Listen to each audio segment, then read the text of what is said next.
Hi guys. I'm contemplating a comparison between Bush's troop surge in 2007 into Iraq and Obama's new proposal to put 17,000 troops into Afghanistan. I'm just wondering, why did Bush's proposal receive universal bad press in Australia and elsewhere, and Obama's has been met with optimism and nothing but from the general public and the media? Let's hear from Andrew Bolt first. Well, I think that's going to change. I think Afghanistan was always posited by the left as the good war in order to be a contrast to the bad war in Iraq, when in fact Afghanistan was a war that was begun 2 years earlier and will last a lot longer. Iraq has got advantages. For example, it's got oil, which enables the country to pay for a standing army that's 3 or 4 times bigger than what Afghanistan at the moment can stand for. So the public sentiment now that Iraq is almost off the map will change, and Afghanistan will again divide basically left and conservative again, I should imagine, which will be a shame, because it's one of those wars. I've been to Afghanistan a couple of times, and you know, it is a hard war. I don't see an end to it. It's the closest parallel to Vietnam. Iraq wasn't. That was winnable, and it's being won. But this is one that's going to require many, many years, and I'm afraid many more Australian deaths before there's a hope that we can pull out. And so I feel really apprehensive about the future for that, the commitment of the West to Iraq, to Afghanistan, what with the financial crisis, and what with Europe not pulling its weight, and I fear for Afghanistan. Susan Carlin.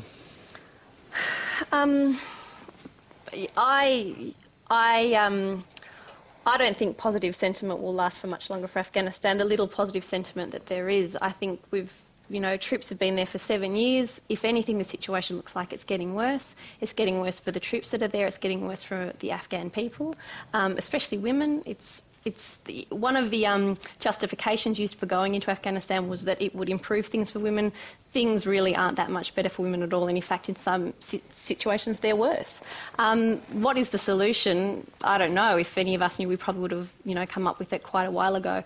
I guess I wonder, the problem is if we pull out, I think the country could implode upon itself, as it did around the Soviet situation. That's when the Taliban came in. But to stay doesn't seem to be doing many favours to the people or the troops either. I don't know what the solution is.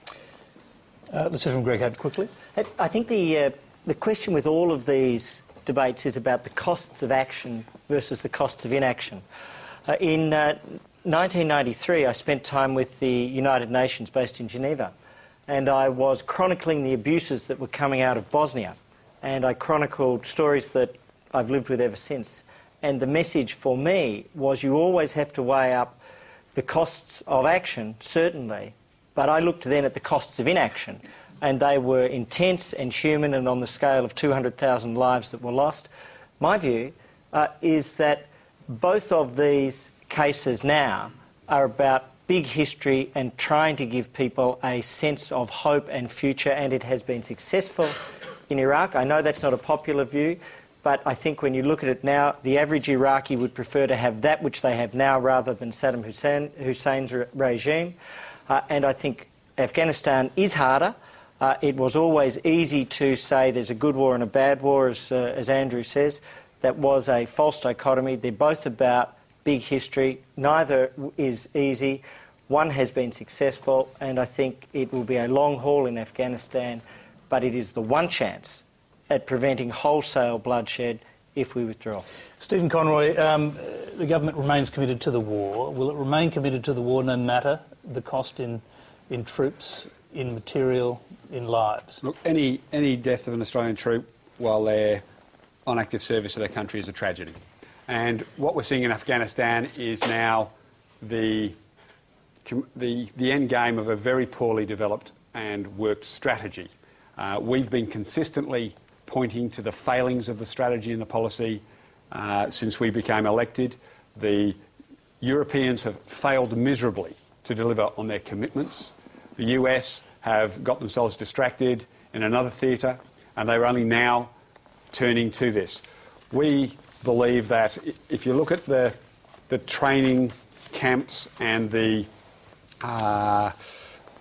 the people involved in and around Afghanistan and near the Pakistan border, they are currently training people who are going out there trying to kill Australians on tour. In Mumbai, for instance, there were Australians almost killed and injured in Mumbai.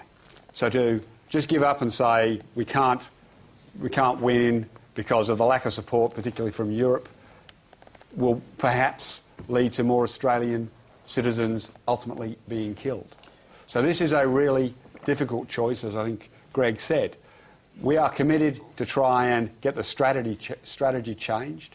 We're very pleased that President Obama has actually advocated a change in strategy, and we will consider any request on its merits, but it will be treated on its merits. We are already well committed and in Afghanistan, and given the other areas that we're involved in, it is always hard for a country of our size to be kicking above our weight as we have been in Afghanistan for a while. It's time a number of other countries lived up to the commitments that they made a number of years ago. OK, I'm going to just take another related question from Andrew Bain. I was just curious to know how Susan felt about Sharia law that's being imposed by the Taliban in Afghanistan and areas of Pakistan, and what does she think about this seemingly barbaric and medieval way of life, basically? It picks up on what you were saying earlier about conditions getting worse for women. Certainly it's happening also now in Pakistan. Yes. I would argue that, and, you know, obviously I'm one person speaking my opinion. I'm certainly not the Muslim voice for the entire planet. But I would certainly argue that what we are seeing in Afghanistan and in certain parts of Pakistan are not Taliban, not Sharia by any stretch of the imagination. They are a gross, horrendous, misogynistic reinterpretation of the laws to suit their own purposes. A lot of the practices existed before the Taliban came in and have simply been continued on. It's so easy, even as for a Muslim layperson like myself, to see what's going on, for example, in the Swat Valley, with girls not being allowed to go to school. This is clearly against some of the most basic tenets of true Sharia law. So please don't be mistaken and think what you see happening in Afghanistan and now in certain parts of Pakistan are somehow the authentic Sharia law. They're not. They're an abomination to me and the vast majority of Muslims around the world. I heard agreement over here from Senator Conroy. Let's hear from you. Absolutely. I have many Muslim friends, and they would absolutely support that. This is not a true and fair representation of Islam.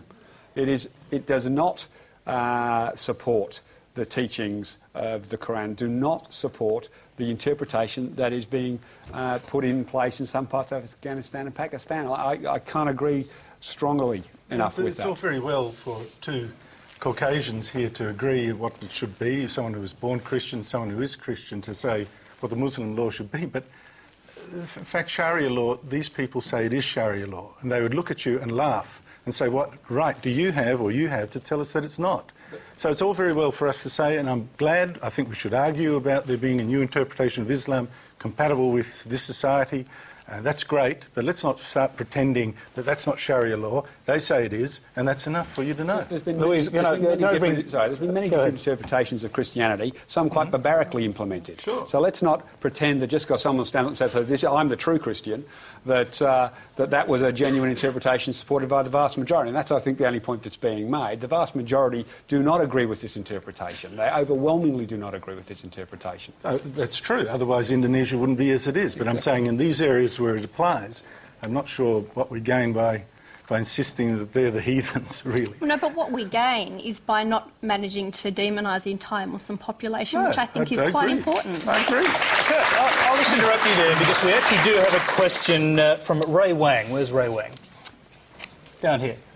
My question is actually to Susan. I'm sorry if I'm going to make you uncomfortable.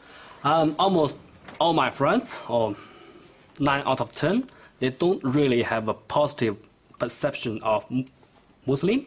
It's always linked to hatred or violence in the Middle East or discrimination against women or other religions. And I know this is not right, but I suppose my question is, because my friends come from all kind of background, race, age, or even religions, but for some reason they have very similar perception about that. So I suppose my question is, do you think or do you agree this is a common perception in our society? I think it is a common perception, and I think there have been studies that suggest that there is a negative perception about Muslims in society, and that's something that we have to work on as a collective. I don't think it's a sole responsibility of Muslims in Australia or non-Muslims. The easiest way for that to change is for your friends to actually get to know some Muslims and speak to them as human people, and move away from, you know, McDonald's journalism and that sort of thing, and taking their reports from certain newspapers and certain shows. And when that happens and they actually speak to their Muslim neighbour over the fence or the Muslim guy that works in the milk bar and realise, actually, you're just normal people like us. We need to keep in mind, Muslims are not the first people to be seen like this. It's actually happened in waves. If we take Australia as the example, for a while it was this cultural community that was, demonised, the Italians, the Greeks, then it was the Vietnamese. Oh my gosh, they're all in a drug triad and they're all out to kill us and all those sort of things. It's just the Muslims' turn now. It's a pity that as Australians we haven't learned that, you know, once we get to know each other, it's okay, and then we move on to the next group that we're worried about. I hope that it would finish with Muslims.